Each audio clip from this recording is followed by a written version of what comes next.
Welcome to All Your Fault on True Story FM, the one and only podcast dedicated to helping you with challenging human interactions, those involving high conflict. I'm Megan Hunter, and as you know, I'm usually here with my co-host, Bill Eddy, who at this point would say, hi, everybody.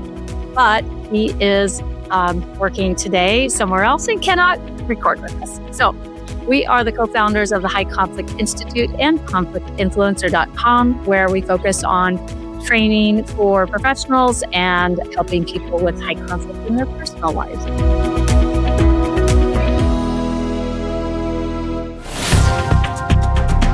So welcome back to the podcast, the very first episode of the new year. Happy New Year, January 2026. So today we are joined by a very special guest, a good friend, a colleague, and consummate professional, Amanda Smith. So thrilled to have you here, Amanda. Oh, I'm so glad to be here. Thank you so much for having me. Of course, we'd have you every week if we could. So you have a brand new book. We're going to talk all about that today. For background, I know our listeners have met you before, but we probably have a lot of new listeners. So if you wouldn't mind just giving a little bit of background, I want to say first that congratulations on your new book. It's amazing. We've been so privileged at Unhooked Books to publish two of your amazing publications, the Dialectical Behavior Therapy Wellness Planner and the Borderline Personality Disorder Wellness Planner for Families, which I give all my copies away, randomly. So I didn't even have one of those today. But now you've written a new book, the Self-Compassion Workbook for Dialectical Behavior Therapy Skills to Find Self-Forgiveness and Healing and Self-Love with Borderline Personality Disorder, which just came out in November 2025. So with that, why don't you give us and our listeners a little bit of background about you? I am someone who's been working with individuals with a diagnosis of BPD and their families. It's now almost going on, it's 19 years. Wow. So it's been a long time of doing this work, working with people, having lots and lots of beautiful stories of lives changed and people receiving healing, doing the work that they need to do in order to get better. So it's been a privilege to do this work, first of all, with a nonprofit organization that I created way back in 2007, and now as a licensed clinical social worker in Texas. So working directly with individuals with a diagnosis of BPD. So I'm foremost a DBT therapist. So this is something I'm talking about almost every single day. I am working with people. I'm teaching them DBT skills. I'm helping them to, in Marsha Linehan's words, create a life worth living. So this is something I really, really love doing and means a lot to me. So that's kind of it in a nutshell. Nice. And listen, we've known each other now for a decade or more, at least. I, refer people to you a lot, and I think of you when I think of BPD. I'm like, oh, I wish I could ask Amanda this. All right. So we need to duplicate you somehow or clone you somehow. We need a lot more of you because it seems, just listening to what you're saying about helping people build lives that are worth or create lives that are worth living, right? So let's start there with why is it that a person with a diagnosis of BPD needs to create this? Shouldn't we all want to create a life worth living? Why is it different for someone with that diagnosis? Absolutely. And I think the answer is yes. I think it's that idea of a life worth living is a worthy goal for people with a diagnosis, but also for family members, for friends, for probably all of us. So yes to that as a good life goal. And you're right. I think it's so much harder for a lot of people with a diagnosis or traits of BPD. You know that with the diagnosis often comes a lot of self-sabotaging behaviors, sometimes self-destructive behaviors that may include self-harming behaviors, self-injury, suicidal thinking, suicidal planning. So I think that it becomes more of a challenge when someone's inclination is, again, I'm quoting Marsha Linehan. She is the creator of Dialectical Behavior Therapy. But she talks about how people with a diagnosis sometimes make a bad situation worse. So things are already breaking down, things are already happening. And then it seems like for a lot of people with a diagnosis, like, okay, let's make it worse. Let's make it worse. So we want people to do the exact opposite, and we want to equip them with skills and strategies and ideas so that they can move toward that ultimate goal of creating a life worth living. Yeah, it's not as intuitive perhaps as for someone without the diagnosis. It's just a harder path to get there, I suppose, and takes some work, just like a lot of other issues that people have in life. So what is it that, 20 years ago, borderline personality disorder was, seen as such a scary diagnosis. And I think it probably still is in a lot of respects, both in the professional world and in the lay world, for those that either have the diagnosis or the family members and friends around that person. But it seems like it's some of the stigma has disappeared, and maybe this is recognized more as something that is recoverable from if you do the work. So how have you seen that transition and that progression over the last 20 years, if there is any, in your view? Oh, I think there's been a huge shift. So absolutely. I think over the past 18, 19, almost 20 years now, I have seen a huge shift in how people understand the diagnosis, how they are sometimes even embracing this diagnosis, with this idea of like, wow, this really explains what I've been experiencing or how I've been feeling or what I've been thinking over a long period of time. And I also think that the name borderline personality disorder continues to be pretty problematic for a lot of different people. So we can think about, the pros and cons of calling this a personality disorder and what that might mean for some people, that it may feel like, oh, well, you're telling me that I've got this thing and it's my fault and I'm the problem. I'm the black sheep. Yes. Right.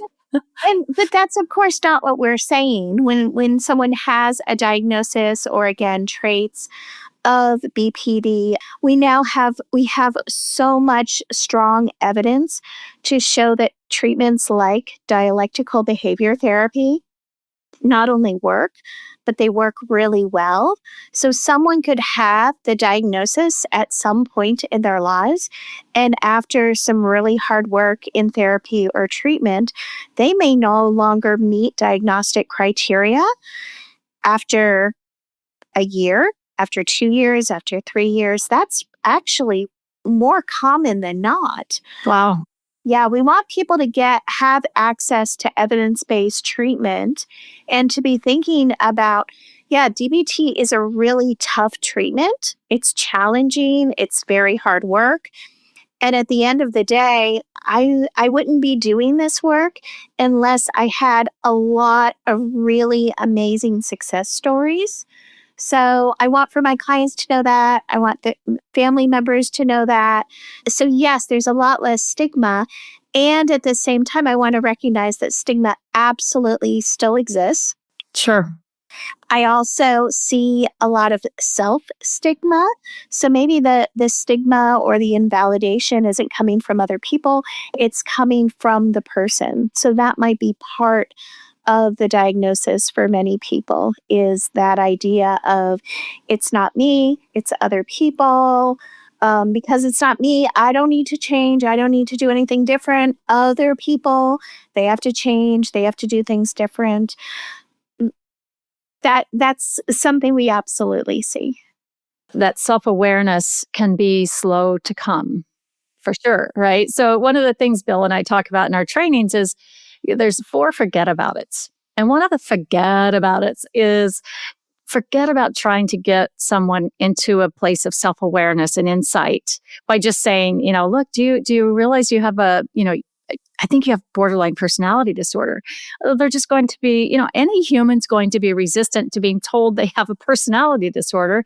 If they discover it on their own by going to therapy, or now they're, reading online, reading books, things like that, that's one thing. But to try to lead someone down that path of self-awareness yourself is just not a good idea. But yeah, I think this whole area, I've heard so many people say they wish it had a different name, and people do call it things like emotion dysregulation disorder. What are some of the other terms that you've heard? Well, that's the one I hear most, and that's the one I like. I think it's pretty self-explanatory. I think it's a pretty non-shaming name or description. So I like that idea. And I also realize that some people think, okay, well, we're calling something by a different name. We don't want to make it prettier than it is, right? Like we're working with people who are really suffering, and because they're suffering, people around them are also often suffering. So I think there's that balance between, hey, maybe we call it something a little bit different to kind of for lots of different reasons. And at the same time, we still want to recognize that this is a pretty serious mental health diagnosis. So maybe it's both and. I heard someone recently say, well, I thought it was something positive because it was borderline, meaning it was almost bad. Right? Oh, I like that. You're I've right. never heard that before. So, wow, interesting. So, yeah, I think we have to recognize the pain and the struggle. And as you were talking, Amanda, I was picturing, like a pie chart, and you have the chart, the pie represents the disorder. And within that chart, you have, the person themselves. I guess the pie chart represents the pain and suffering and struggle of BPD. And it's not just the person, it's their family, it's their spouse, it's maybe their kids, it's those around them, and how it affects, impacts everyone. And there seems to be a lack of awareness of the person in some who, about the impact that they have on others. Would you say that's pretty common, or am I off base there? I think that's pretty common. And I also want to recognize that there are exceptions. I sometimes meet with people and they will almost immediately start talking about how a spouse is affected by their moods, by their behaviors, or that, like you said, their children, or there might be a friend who's affected. So I think while it's true that self-awareness can be lacking for a lot of people, I also want to recognize that for some people, they're very aware. When I'm hurting, I know that I have a tendency to hurt other people. Terrific. Let's start there. Let's start talking about that. Let's start coming up with skills and ideas that you can use to help yourself the next time this happens.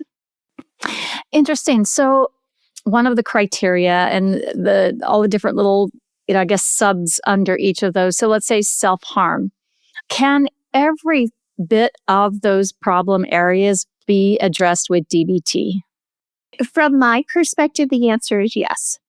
I think so. I think that DBT as an evidence-based treatment was created in part to address all of the symptoms that someone might experience with a diagnosis of BPD. Now, I don't think that means that DBT is a perfect treatment for everyone and works exactly the same way for everyone. But again, for the most part, we know that, again, this is an evidence-based treatment. There's a tremendous amount of research to show that this is highly effective for most people. And of course, there will be exceptions. But yes, I think that DBT addresses the comprehensive nature of BPD, and it is also designed to address specific symptoms like self-harming behaviors. So that's great to know, number one. It really is. It's stunning. I'm wondering, with the exceptions, if those are perhaps because of co-occurring disorders that still need to be treated in some way, whether that's with medications because of maybe a bipolar diagnosis or another personality disorder? Would that be a cause of the exceptions? Absolutely. Absolutely. Yes. And I think it's also, I can't imagine one client over the past 12 years who has had just a diagnosis of borderline personality disorder. So we can think about, okay, is this borderline personality disorder and depression or anxiety or OCD or ADHD or borderline personality disorder and trauma? So those are things that we absolutely want to be paying attention to as well. And we want to be thinking about, okay, is there a place for some of the DBT skills to address some of these other problems? Or do we need to be thinking about what other evidence-based treatments do we have to address these problems and help the individual who's in front of us, who's really suffering a lot? Fascinating. I would imagine, what we've heard from many is that there's some sense of relief when when a person finally has a diagnosis. Like up to this point, it's been a mystery, and I don't know why I impact others around me so awful. Why I say things that I can't take back, and they're very hurtful, and why whatever, fill in the blank there. There is some relief, but probably a little trepidation too about what do I do to fix this? Is it even possible? And that's, I think, where, what you've named your organization, your website, Hope for BPD, is brilliant, because there is hope for this. And that is encouraging as Bill and I go out and do training for family law professionals and, child protective services, wherever we do training and we talk about any of this. It's exciting to be able to say, look, there's help for this. And here's some things you can do in the meantime, even though you're not a treatment provider, but you are someone who's in this person's sphere and can have an impact in a positive way. That's some small things that you can do. I agree 100%. And in that way, family members and friends are in this really beautiful position of being able to help. And you're right, that doesn't mean that a parent or a spouse can, take on the role of therapist or coach or anything like that. But I absolutely agree that there's a pretty powerful place for family members and friends to be able to help someone who's suffering in this way. Now, I want to shift a bit into different age groups. I've been talking lately to quite a number of parents with teenagers who they're, convinced have borderline personality disorder. So, and this is, in Europe, in the Middle East, in the U.S., Canada, so all over the place. I know in the past, I think you had to be 18 to have a diagnosis of BPD, and I could be wrong on that. Is that the case, or was that the case? And if so, is that still the case here and abroad? Sure. Well, I think that there has been this idea that, we have to wait and not diagnose someone until they're 18. When I'm working, though, with adolescents and young adults, one of the things that we usually talk about is how, your 18th birthday wasn't this magical moment where, everything was fine when you were 17, and then something happened overnight on your 18th birthday. So yes, we want to be cautious. And we don't want to say, wow, this looks like borderline personality disorder. But I think it would also be incorrect to say that we don't see these symptoms come up in children and also adolescents. So yes, we want to be cautious. We don't want to give someone a diagnosis or a label until we really know. And at the same time, I sometimes think, well, maybe there's no reason to wait, and say, okay, well, we're going to wait on DBT until this person turns 18. From my perspective, that's probably not a good idea. Yeah, so much harm can occur if you're waiting till 18 plus 1 day, right? Just to start treatment. So many things can happen. And I see that happening, in some parts of the world where there's just not as much access to treatment, and the DBT wait lists are terribly long, maybe 6 months or a year or even longer. And you have someone with an adolescent, a teenager who is just being like shuffled in and out of psychiatric hospitals, and it's just like a holding place until the number of days expires that their insurance pays for them to be there or something like that, and they get a little rest and things. Then they go back home, and the same, nothing has been resolved internally, so the same issues persist, and they just keep going on and on. So in a situation like that, are there things that parents can do or loved ones can do if they have a young person in their home that's can't get into treatment? Absolutely. So one of the things that I like to recommend for families who are in that situation is to, take Marshall Linehan's book, start going through it yourself, start finding a way to teach yourself. If there's truly no one who can help you through the process, there usually is. But I want to recognize that family members may be in that position where it feels like, I don't know if we should be doing this right now, or I don't know who we should be reaching out to. Get the book. The book is accessible. The book is fairly easy to use. And I would encourage family members, start learning this DBT skills yourself. And then when your loved one is emotionally dysregulated, when they're having a rough day, when things are breaking down, that's going to be your opportunity to say, I've been reading about this treatment called Dialectical Behavior Therapy, and I think that the skills are probably for all of us. Let's use a skill together. And we can think about ways in which, parents can help children, or parents can help adolescents to begin to use these skills.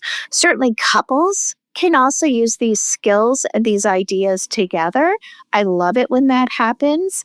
So if we can have someone else in the family or someone else in the friend group start learning these DBT skills, I think it's such a win-win, because you're laying the groundwork for this is an effective treatment. We know this is effective. We know it helps.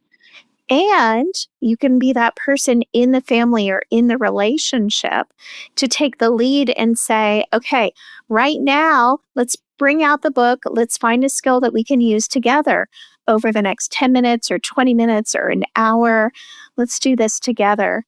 I have seen where even if the person with the diagnosis isn't quite ready to go into treatment or to get any kind of help, just the idea of a family member coming along and saying, hey, I think that we need these skills, or I think our entire family needs these skills. Let's use this together, is something that feels very non-threatening, non-shaming, very inviting, very validating. And I think, again, it can make a huge difference for everyone. So we're just going to all get in that boat together, right? Makes sense. I really do. I think so too, because I think those who, if you have a loved one with BPD, it's probably very difficult. You can that they're struggling and in pain, but you don't really understand. Probably, I don't think anyone from the outside can understand how difficult it is for that person to who already feels badly about themselves, to think that other people are feeling badly about them. Or that they are impacting other people. So if we're all in this boat together, let's just do a little DBT together right now. We'll both do it, right? Or we'll all do it. So we're all in the boat together. Then it's just so less confronting, so less judgmental. And I think the resistance and defensiveness will come down. I think that's probably what you experience with what you're talking about. So interesting. And we'll get onto the book right after this question, where do boundaries and limits come into place? Because I think a lot of in families where some BPD is present in some way, there seems to be a lot of chaos. Let's say there's a break for a while and then they're all back together again. And in the meantime, those without BPD are surrounding this person are saying, like, we've got to get some structure here and we have to have some rules. Got to get some rules. And so when this person comes back into the environment, they're met with rules. Now, is that okay? Or should that come later? I have a thought that more often than not, that should probably come later.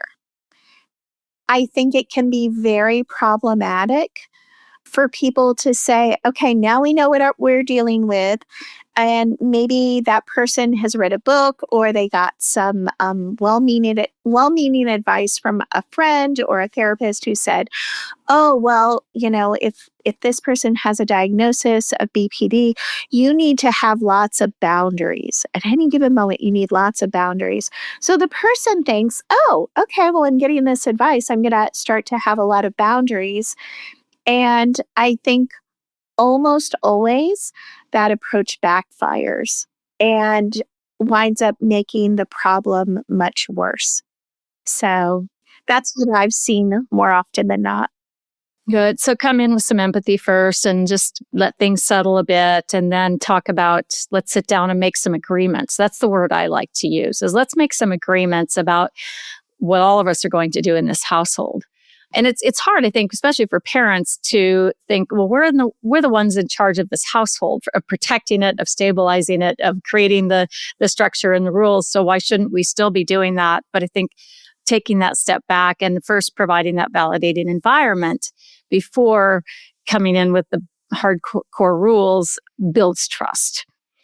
So, and then, imposing consequences, I think probably one of the harder things that we do with any other humans at all. But it's absolutely helpful for someone with BPD to help them feel structured and safer, I suppose, would be my word.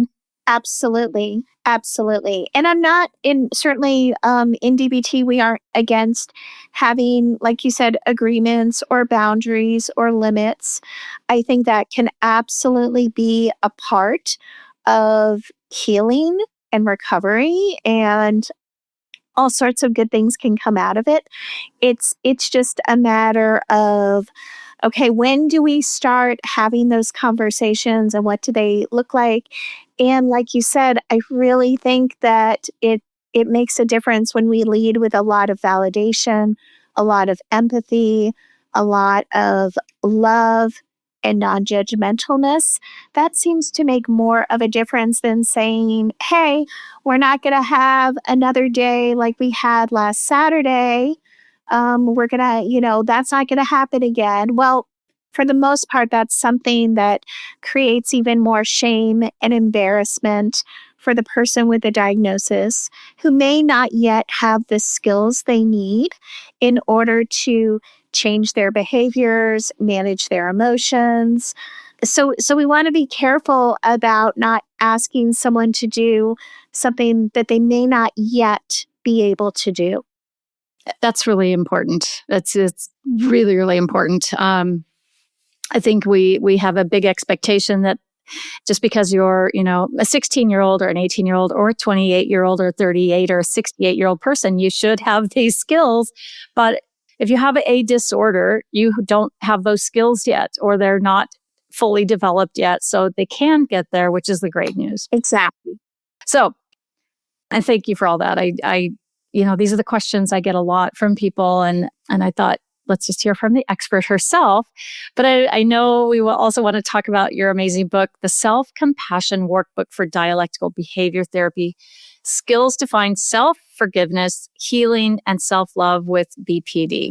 So this is for the person who has the diagnosis, yes? It is, yes. It's primarily for the individual with the diagnosis. You've written 2 amazing books already that are, I think, very, very helpful. I mean, listeners, go look at the Amazon reviews and you'll see how helpful these are. I think the Borderline Personality Disorder Wellness Planner for Families is vastly undersold. I think it's just so helpful for family members. So if you are a family member, go pick that book up and use it every week, because it will immensely help your life. So this book now, how is it different? What are you doing in it? And just tell us everything about it.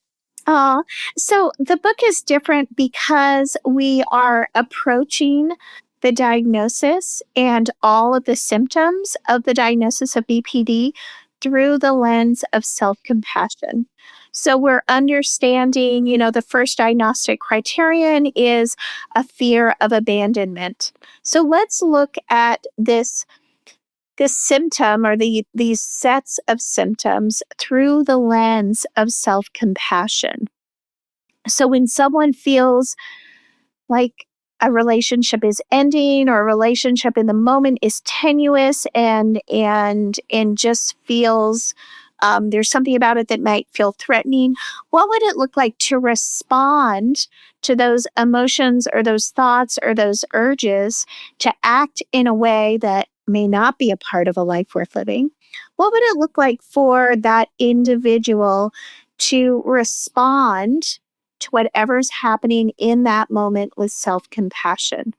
So I do that with all of the 9 diagnostic criterion for BPD. So we look at each of them very honestly and through that lens. And then we take a look at, okay, this is what it looks like when it just feels like everything is breaking down and everything is happening. And then how do we respond to that emotional pain with self-compassion even in that moment? So maybe we're not addressing a specific symptom, but we're thinking about, again, the experience as a whole of borderline personality disorder. So that's what I'm doing with the book, is addressing all of this with an eye toward more self-compassion. I think for those who have this diagnosis, that must feel great, right? It must feel so validating to, I think it's clever that you've titled the book, started it with the self-compassion workbook, because those with BPD, which I think is a complete surprise to the outside world, is that it's a very painful disorder for those who have it, right?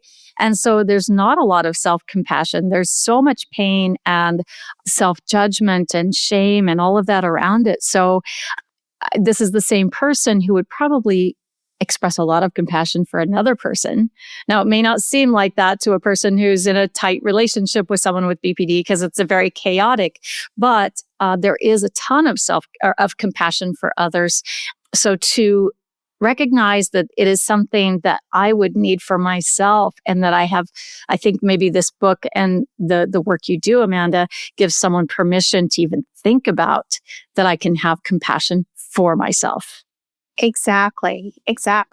And when I think about, and I know I said earlier, DBT is not a perfect therapy or a perfect treatment. It certainly isn't for everyone. However, we can also think about these other ideas or strategies or skills that we know are highly effective. There's also a lot of excellent research to show that people who are more self-compassionate, either naturally self-compassionate or they've learned to be self-compassionate, they practiced self-compassion, those individuals are going to be healthier. They're going to have healthier relationships. They're going to have less depression. They're going to have less anxiety. There's been research to show that even for people with a diagnosis of narcissistic personality disorder, self-compassion can be also very beneficial for those individuals. So we can think about how these ideas really do apply to lots of different people. And so why wouldn't it also be helpful for people with a diagnosis of borderline personality disorder? And I think it is. I think it is a fit. So Nice. Yeah. That's it's for everyone. It's for everyone. I didn't know about the research about self-compassion and the positive effects from that. I don't think that's something that most people think about. well, I don't think a lot of people know. So that's why I think this book is important. I want people to know, and I want people to know, I want people to feel hopeful that things can get better, even for my clients who say, well, I'm not nice to myself. I beat myself up. I judge myself. I'm self condemning. Well, we think about how there's a missing skill there. Marshall Linehan would say there's a skills deficit problem. So I think it's also the same with self compassion, that for lots of people with a diagnosis or traits of BPD, there is a skills deficit problem. And in self compassion can help and make a difference for a lot of people. So I think there's a fit there. And you're right. I think for the most part, we think we spend a lot of time trying to get people to change their behaviors. Don't do this instead. I think that can be very helpful for a lot of people. And at the same time, I also think about how the person who is going to be more self compassionate is going to be less likely to hurt themselves. They're going to be less likely to hurt others. They're going to be responding to whatever is happening in their environment, in the workplace, in the classroom, just in a healthier way. So why not? I think you're right. Why wouldn't this be for all of us? Yeah. Yeah. Self compassion becomes a skill and it replaces, like you said, maybe a self harming moment. And it comes from within, right? And I think because it's so hard for someone with the diagnosis to self regulate emotions and just those big, big, powerful feelings that are, pretty negative and self destructive sometimes, to grant oneself self compassion, then it does come from within. And no one can say from the outside, except maybe a qualified therapist who uses the right language and the right process, and that just an outsider can't say, have compassion for yourself. Why don't you? Why don't you have compassion for yourself? It just doesn't work that way. Right, right. And in fact, I think the opposite is often true. And I think there is often that experience of, hey, again, we don't want to have a repeat of what happened last Saturday, so don't do that thing again or don't say that thing again. And and again, I think there's a time and a place to have those discussions. But I also think about, okay, well, what was happening right before everything fell apart last Saturday? Was the person judging themselves? Were they beating themselves up? Were they thinking, I'm a burden. I shouldn't even be here. I shouldn't be a part of this family. And then instead of taking out that pain on themselves, did they take it out on everyone else in the family or on a stranger or a customer or someone, and we could think about how it sounds, I think it sounds a lot of the time very counterintuitive. Like, oh, well, we want people to kind of be a little bit tougher because that's going to build resilience and that will change the behavior. But we have this idea, well, with self-compassion, people are going to let things slide. They're not going to change the things that they can change. And I think that the research shows the exact opposite, that when people are more self-compassionate, and we also know this, when people are compassionate with us, most of the time, it makes it easier to change those things that we want to change in our lives.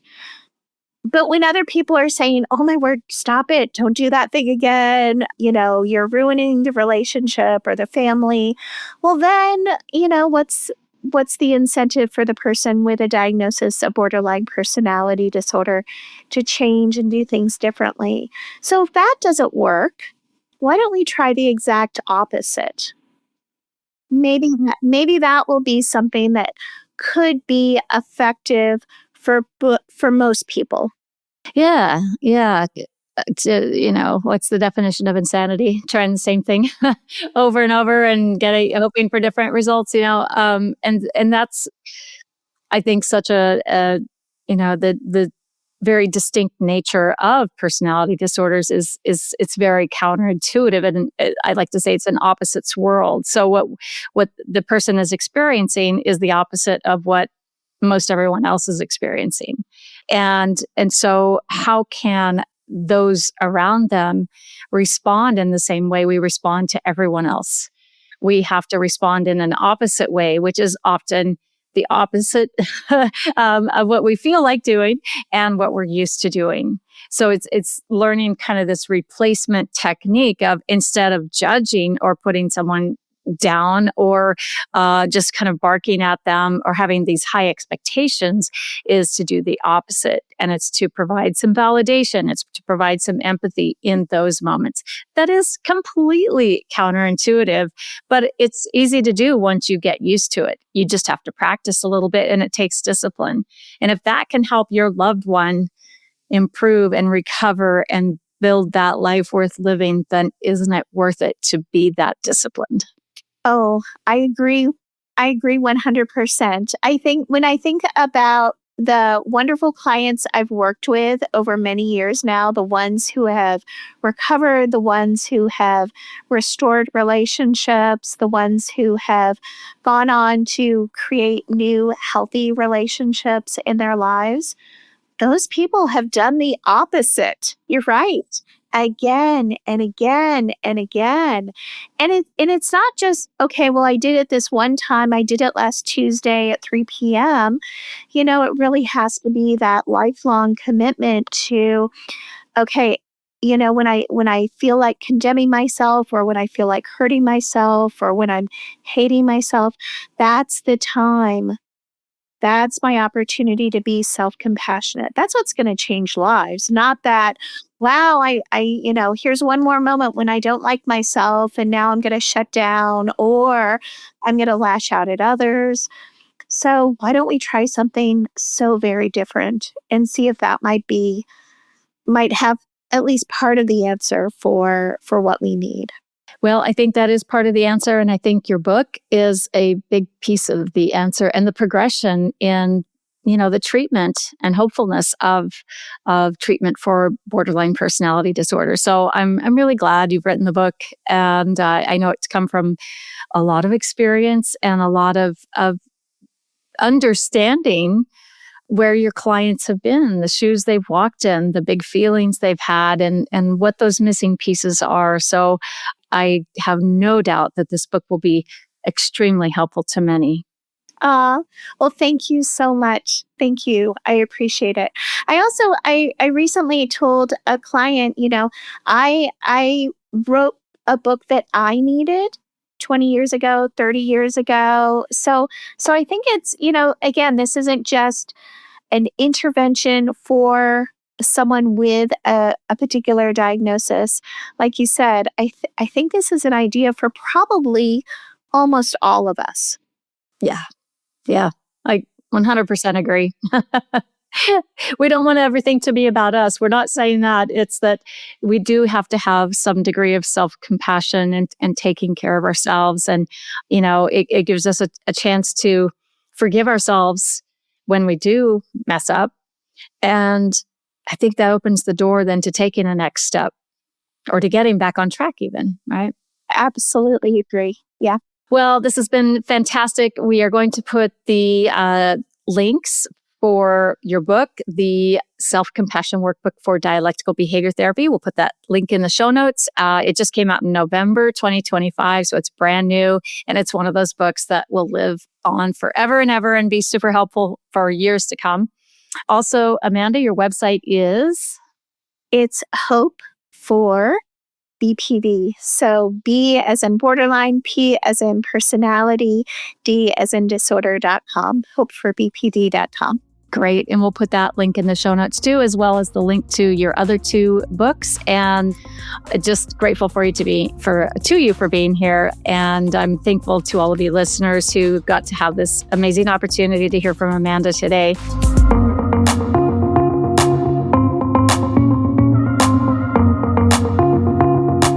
If you're looking for training or consultation or any help for a high conflict situation in your personal life, come see us at conflictinfluencer.com. Or if you need training, anything like that, come to us at highconflictinstitute.com. Keep learning and practicing skills. Be kind to yourself, be kind to others, while we all try to keep the conflict small and find the missing piece. It's All Your Fault is a production of True Story FM. Engineering by Andy Nelson. Music by Wolf Samuels, John Coggins, and Ziv Moran. Find the show notes, and transcripts at truestory.fm or highconflictinstitute.com/podcast. If your podcast app allows ratings and reviews, please consider doing that for our show.